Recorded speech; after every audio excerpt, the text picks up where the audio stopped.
Welcome everyone to IsisParenting's breastfeeding webinar and chat.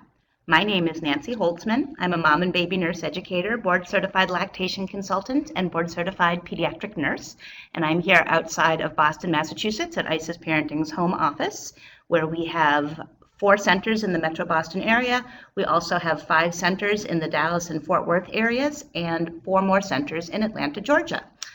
And happy World Breastfeeding Week. You may or may not know that every August, from August 1st to August 8th, is World Breastfeeding Week, and that's an international publicity event to draw attention to the importance of breastfeeding, and that's what we're going to talk about today. Ways to make breastfeeding and pumping easier for you so that your babies ultimately, hopefully, get more breast milk. And certainly many of you know that the longer you go ahead and breastfeed, the more health benefits for you as well. So women have many health benefits from breastfeeding, including lower rates of cancers and osteoporosis and benefits to the baby as well.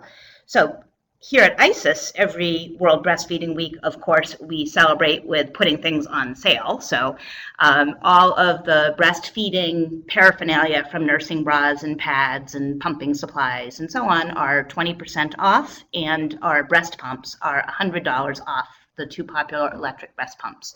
So I'm not only going to talk about product today, I'm going to talk about things, and they may not necessarily be things you need to buy, but for the things that you do need to buy, if you need to stock up, now is a good time to do that. And we do free shipping in the United States over $75. I apologize to our friends in Nova Scotia because we don't yet ship to Canada. So I'm going to start off, and I would love to see your comments in the chit chat room, things that you found helpful as I go through these different topics. So best for positioning, particularly in the early days, if your baby is just a few weeks old and you're struggling with latch or positioning. Some of my favorite things are a straight padded chair or couch, like our friend Susan is sitting in here, a love seat or something like that, because a glider rocker, number one, can put a baby to sleep, the rhythmic movement, and you're trying to keep them awake, especially during the first week or 2 when they tend to be sleepy. You're trying to keep your baby awake, and then the arms of the glider rocker often get in the way when you're trying to work on positioning. So I like a comfortable club chair, and this is a kind of a traditional breastfeeding position that Susan's using, a cross cradle hold, but she's got a footstool and she has a My Breast Friend. And a footstool can be surprisingly helpful. It might be one of those things that you think, who really needs that? But when you see a mom who's sitting in a chair and she's kind of hunched over and her feet are cranked up, and it actually does put your hips in a better position when you use a footstool. And if you're on a tight budget, you can duct tape a couple of phone books together. I don't know how long they'll still be printing phone books in the internet age, but if you still have phone books, those can work very well, duct taped together as a footstool. And it really does shift, it brings your knees up and it shifts your hips in a better position for breastfeeding. So I would encourage trying that. And I do like My Breast Friend if you are looking at nursing pillows. Not everybody needs a nursing pillow or uses a nursing pillow. And sometimes things like bed pillows or decorative couch pillows turn out to be the right size, feel, and shape for your lap and your baby. So you don't necessarily need to buy a Boppy or a My Breast Friend or another type of nursing pillow. But as nursing pillows go, the My Breast Friend really is my favorite. Boppies don't work so well for everybody as a nursing pillow. They kind of get squashed down flat and they don't fit every body shape, and sometimes babies tend to roll into the crevice between the pillow and the mom. Whereas the My Breast Friend, it really is firm and it has back support, which helps moms sit up a little straighter, but also provides a lot of comfort. And it has a little pocket on the side, which is good for a water bottle or your remote. And it velcros or clips around your waist, which is kind of funny. You might feel like a cocktail waitress, and you're not supposed to use it like a tray and carry your baby around nursing that way. But it is handy if you need to get up and grab something in the middle of nursing. You can put the baby up over your shoulder and just stand up and grab the phone and then sit back down without having to reposition everything. So if you've used the My Breast Friend, I'd love to know if you found it a helpful nursing pillow as well.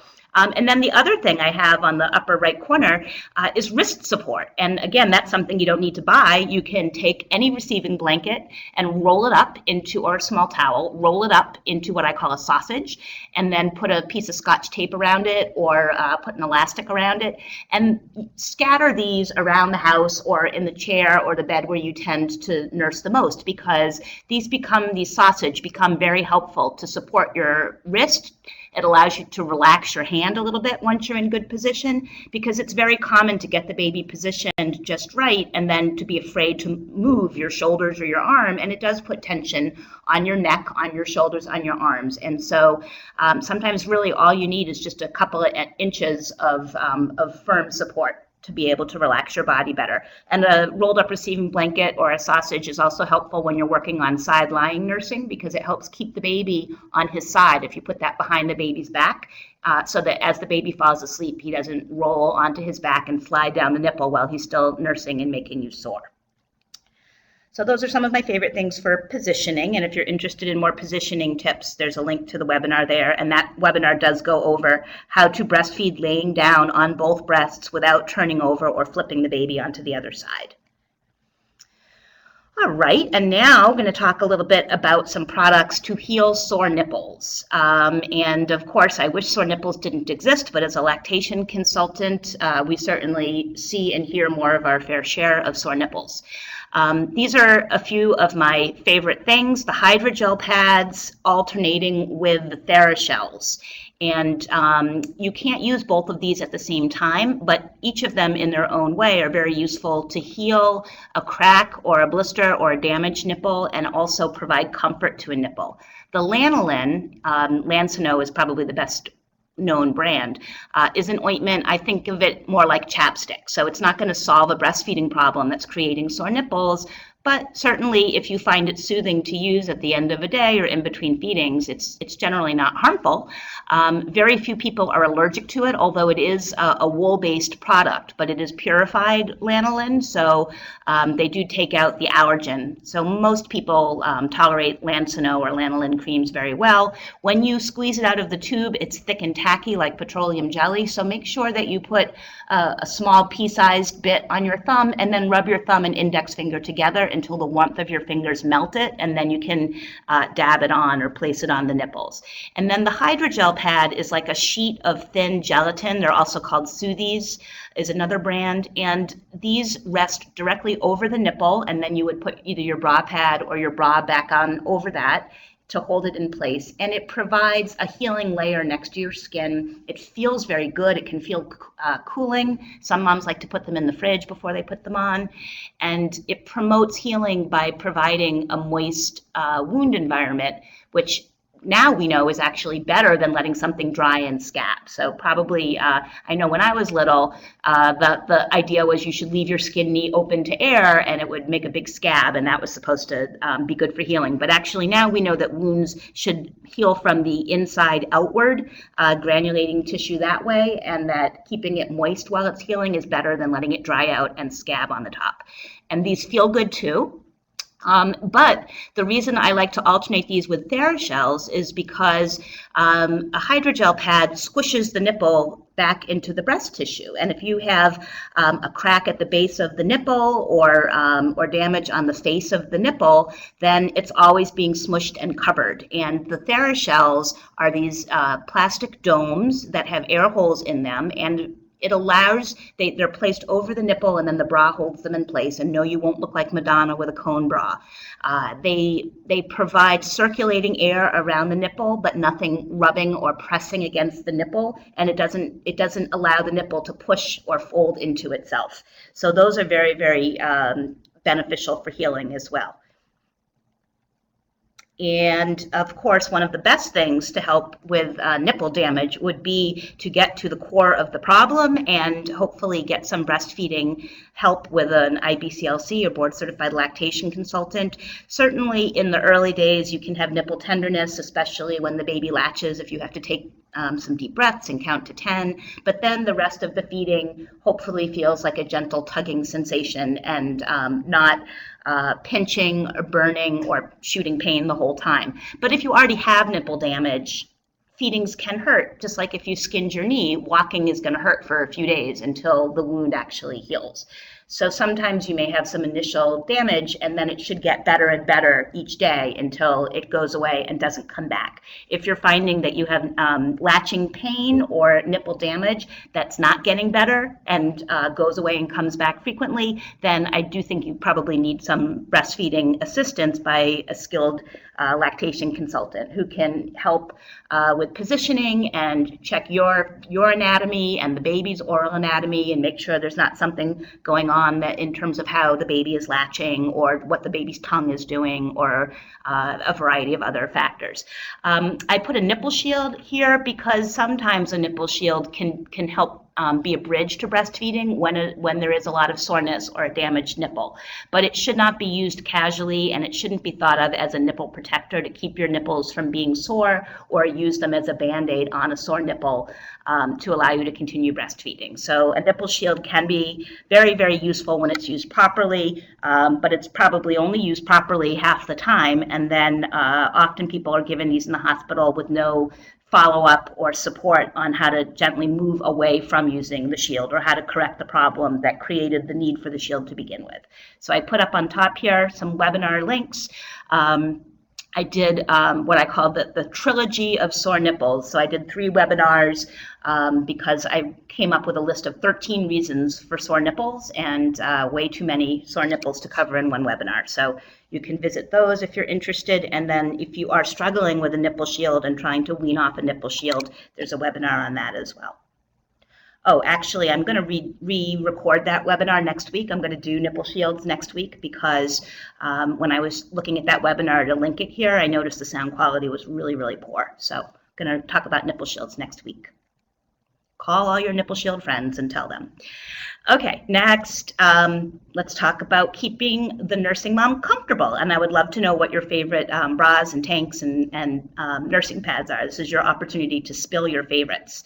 I love nursing tanks, and I think, in fact, I wrote a stupid blog on did I talk about loving nursing tanks? I think I did, and loving black nursing bras, because neither of those things were available when I was actually breastfeeding my kids, who are now almost 19 and 16. And yeah, I could just, in my size at least, just find ugly white nursing bras, and I don't think there were nursing tanks, or if there were, they were not supportive enough for me at the time. And now, of course, you've got a great selection, and these are some of my favorite things. A sleep bra.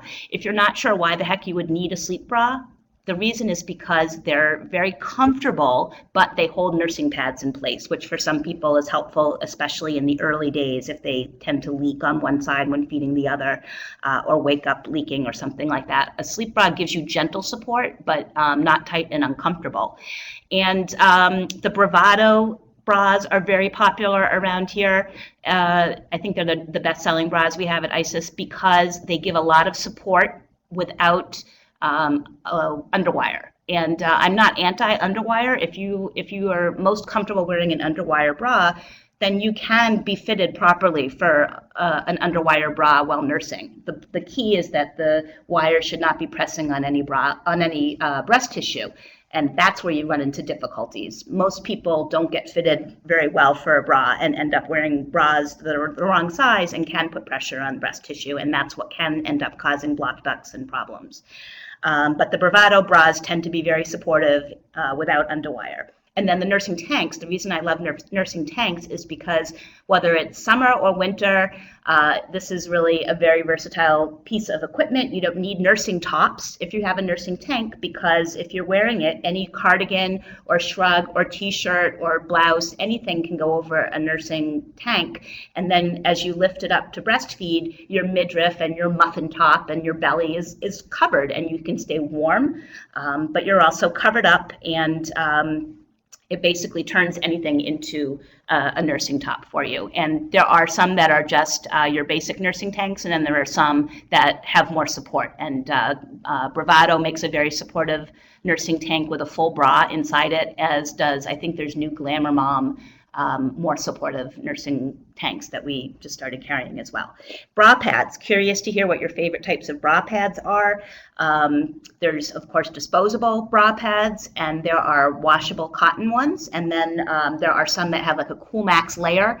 So even though they are cotton, which tend not to wick the moisture completely away from you, if they have that Cool Max layer to them, it does wick the moisture away. And some women find that the washable ones are far more comfortable for them, and some people just prefer the convenience of the disposable cotton paper ones. Yeah, a lot of people like the Medela. I see a bunch of people like the Medela. And I also find that most people don't use the little sticky tape on them. One little tip I have is when you're going to nurse, take your bra pad and stick it in your bra towards your armpit a little bit, and the bra will hold it there so that you're less likely to have it fall out and fall onto the floor at Starbucks, because that can be funny, a little embarrassing when you drop your nursing pad on the floor. Okay, some favorite things for expressing or pumping your milk. Somebody joked on Twitter that they were sure I was going to mention the Simple Wishes hands-free pumping bra, which is really one of my all-time favorite products. I may have mentioned in the past that my first child, my daughter, the one that's going to college in September and was a preemie and is 19, almost 19, she was born at 33 and a half weeks and 3.5 pounds. And I spent the first 6 weeks, almost 6 weeks exclusively pumping. She wasn't nursing very well for the first month. And then there was a couple of weeks of transition time. So she was nursing, but not much, and I was mostly pumping. And that was a long time ago, and I had a pretty decent pump, but there was no good hands-free system. And so over the years, I've seen various pumping systems come and go for hands-free, and I can tell you with certainty that the Simple Wishes hands-free pumping bra is the very best one on the market today. Now, maybe next year there will be something better, but for now, this is the best one, and it's because of those different panels in it that, number one, give you a perfect fit no matter your body shape, and it's adjustable as your body changes, because your breasts get bigger, then they get smaller, your rib cage contracts, and so you can keep changing the Velcro in the back to get a very nice snug fit. You only zip it on when it's time to pump. You don't need to wear it all day, and it has these 4 panels that hold the flanges at very specific angles, which is something I talk about in the pumping webinars, because you can shift the angle that your nipple sits within the flange several times during your pumping session to yield more milk. So I love the Simple Wishes, and it also comes in black, which makes me very excited. And different flange sizes, because not all women wear the same size shoe and not all women use the same size flange. And for many women, a larger flange is going to be more comfortable for them, but more importantly, it may help yield additional milk. If you feel like you have to press and squeeze your breast tissue in order to get the milk to come out when you're pumping, if you pump very small volumes of milk, your baby's gaining weight just fine, and your breast feels like it's got tons of milk in it after your pumping session, or if you feel like your nipples are being rubbed and abraded by the inside of the flange tunnel, you probably need a larger flange. Occasionally, people do need a smaller flange, but generally moving to a larger flange is the more common thing. Now, many of the pumps are now being sold with the 24 and the 27, which is very useful because those two sizes probably cover 80% or more of the population. When you just give somebody a 24, maybe it's covering 50% of the population. So it's nice to know that the flanges do come in all different sizes, and there you have it. Some of my favorite pumps and why. Well, I love the Freestyle. That's probably my all-time favorite pump. What I like about it is it's small, it's portable, and it has an internally charged battery, and it's computer driven, and so it's programmable. That about sums it up. I mean, that plus the hands-free bustier, you truly are mobile. You can walk around the room while you're pumping. And that's pretty amazing. The Pump and Style is probably the best known pump, and I like this pump very much because it's reliable and it has a great long-term track record, and you can get spare parts for it very easily, which is very important with a pump. because sometimes you need, your little, the little yellow and white valve goes down the disposal and gets chewed up, and you need another, and you need your vacuum. So those are my two favorite pumps. As I mentioned, I think through Sunday, you can get either of those pumps with $100 off at ISIS and free shipping. So that's a very, very good deal. And then the manual pump, this is my favorite manual pump. I also like the Avent ISIS manual pump, but that one to me always feels a little flimsy, and it's a little tricky to take apart and put together, which you need to do for cleaning it. And that's why I like the Harmony better. And it's compatible with the other Medela flanges and things like that, which is also handy. And the reason a manual pump can be useful is, I'll give you maybe 5 reasons. Number one, during the early days of breastfeeding, if your nipple's a little flat, or if you're a little bit full or engorged, or if you have a very heavy milk letdown that chokes out your baby, then before you sit down to breastfeed, you can manually express for 30 seconds or a minute or two, and that may help correct any of those issues. It might help draw out a nipple. It might soften the areola so the baby can latch easier. It might get your milk flowing so that your baby's calmer at the breast, or you could trigger your initial letdown and spray into the bottle and collect that milk. And then when the baby comes to the breast, he can manage the flow a little easier. So it's very useful in the early days for those different types of reasons. And when pulling out a double automatic electric pump is going to seem a little bit too intimidating to you. It's also useful for taking out.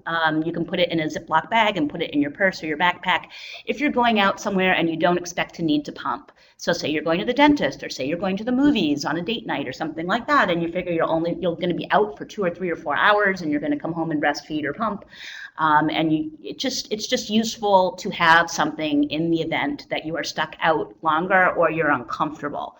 A manual pump also could be useful if you have a situation where your baby likes to eat on one breast in the middle of the night and then falls right back to sleep. You could keep the manual pump right on your bedside table, and when you are nursing on the left breast in the middle of the night, you can manually express the right. And because your baby is nursing and you have that great oxytocin response from your baby, the milk letdown, it might make it quite easy to collect milk using the manual pump while your baby's nursing, and it's nice and quiet and easy to do.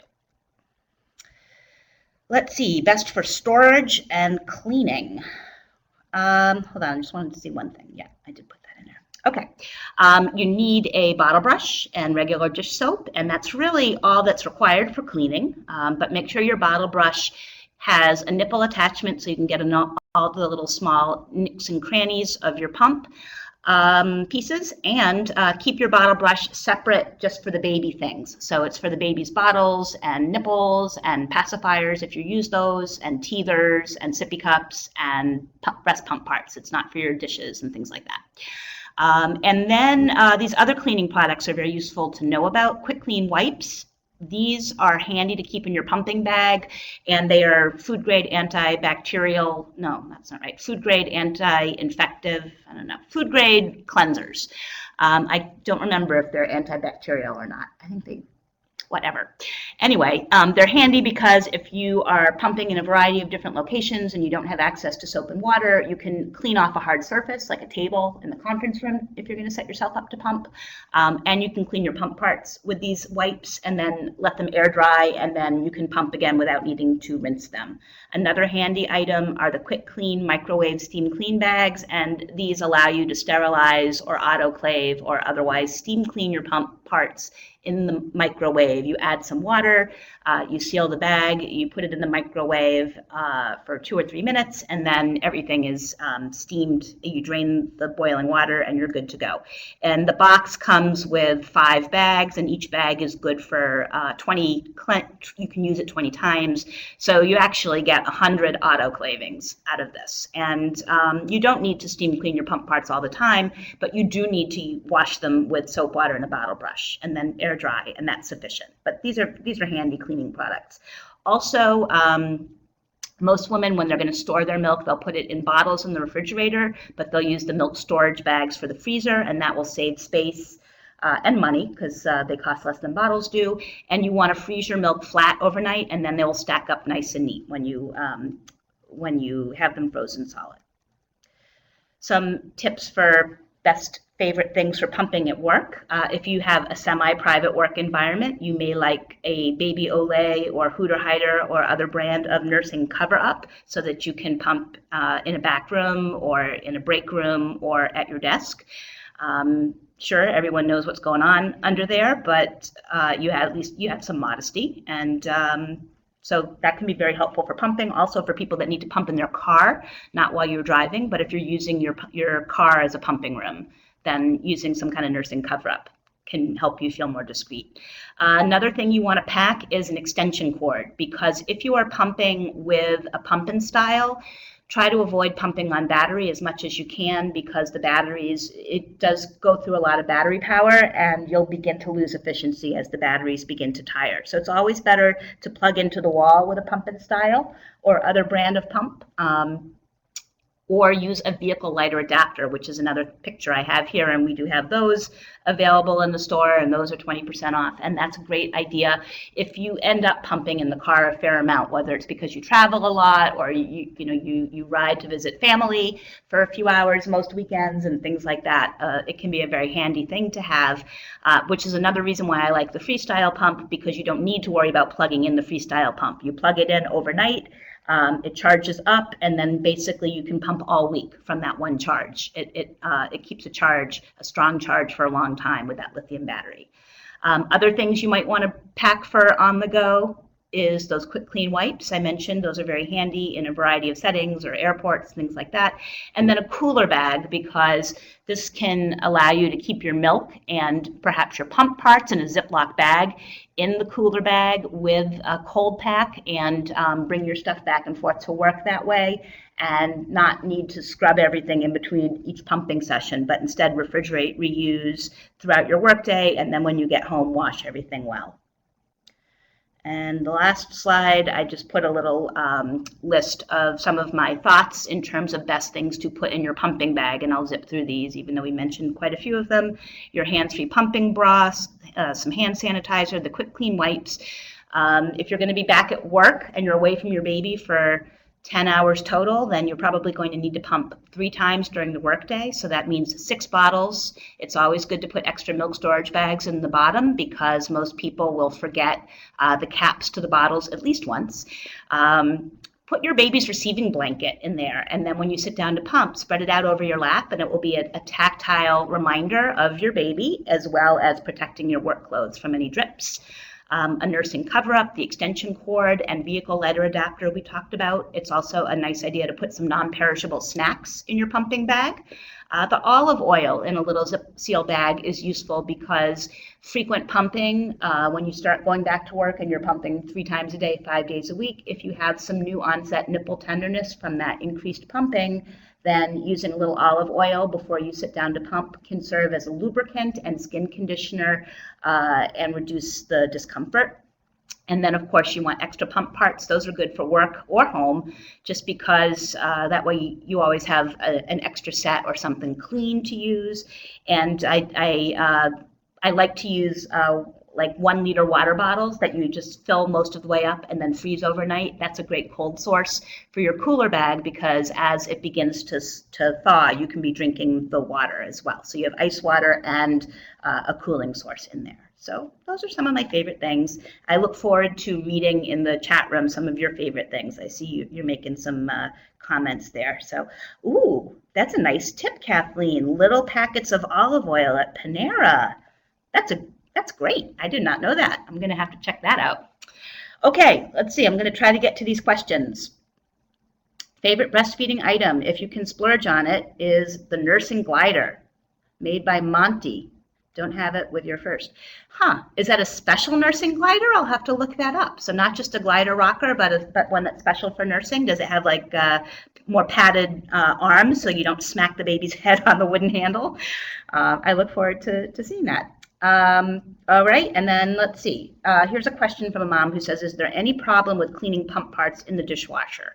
No, but you do want to put them in a dishwasher cage. So if you have a newer dishwasher that has its own self-contained little cage or unit, you can use that. Otherwise, you need to purchase a dishwasher cage or little case, because the parts are very lightweight, and The force of the water will make them fly off the rack, and then they end up melting on the heating coils, and that's both depressing and expensive when your pump parts melt.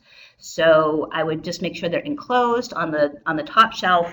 And it's okay to use the even if it's high heat in the dishwasher. Most pump parts are designed to be boiled, steam cleaned, or sterilized, so they can withstand the high heat of the dishwasher. That's a great question.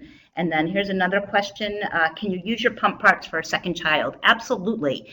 You can sterilize your pump parts. I certainly don't recommend that you need to sterilize your pump parts all the time when you are pumping at home or work for a healthy baby. If you're pumping for an immunocompromised baby or a premature baby in the NICU and they ask you to maintain certain hygiene standards, by all means, you should do that. But in general, when you're pumping for your child at home or at work, household clean is clean enough. And that means, just like you would take care of your teaspoons and your coffee mugs, hot soap and water and air dry is sufficient. Or the dishwasher, you don't generally feel like you need to boil your teaspoons on a daily basis. And just like you can use your teaspoons this year and next year, you can use your pump parts for this baby and your next baby, and all of those are able to be sterilized. And it always, people get it a little bit backwards when they say, I got this pump from my friend, from my sister, from eBay, from a yard sale, and I just want to get all new parts for it. Because the parts can be sterilized. What can't really be sterilized is the pump motor, and also the knowledge of the longevity of the motor, how heavily, how long, and how much the pump was used. Because single-user pumps, like the pump and style, they do have a lifespan, and typically they do fine through two pregnancies and lactations, but they're not designed like a hospital-grade rental to work forever and ever. But the pump parts, those hard plastic pump parts, those can be sterilized. And so whether they are, if your sister has a big bag of spare bottles and flanges and so on, you just boil those suckers up like a pot of spaghetti and they're good to go. And you can certainly use your pump parts from one child to the next. So sterilize before and after long-term storage. Yep. And other thoughts on storing your stuff, make sure it is dry when you finally seal it up to put it away. And if you do have your druthers, it's better to store dry and hot as opposed to cool and damp. So here in New England, I would say keep it in your attic, not in your basement. But you do what you can, but make sure when you're storing your pump, clean it so it doesn't have any milk, drips of milk in the bag and so on, and then make sure you air it out very well, and then you can seal it up and put it away for a year or 2 or 3 until you are lucky enough to need your pump again. All right, I think we're going to wrap up. Thank you guys all for coming today and asking some good questions. And next week, we're going to talk about nipple shields. So you can bring your nipple shield stories or not, or listen or learn or tell your friends. And on Tuesday at the sleep webinar, we're going to continue a conversation we had on Tuesday of this week where we talked about intervals and time check-ins. And so we're going to do frequently asked questions about that sleep method. Thank you, Hillary, for being our moderator today. And thanks to everyone who came, and happy World Breastfeeding Week. And please sign up for our newsletter, and we'll see you next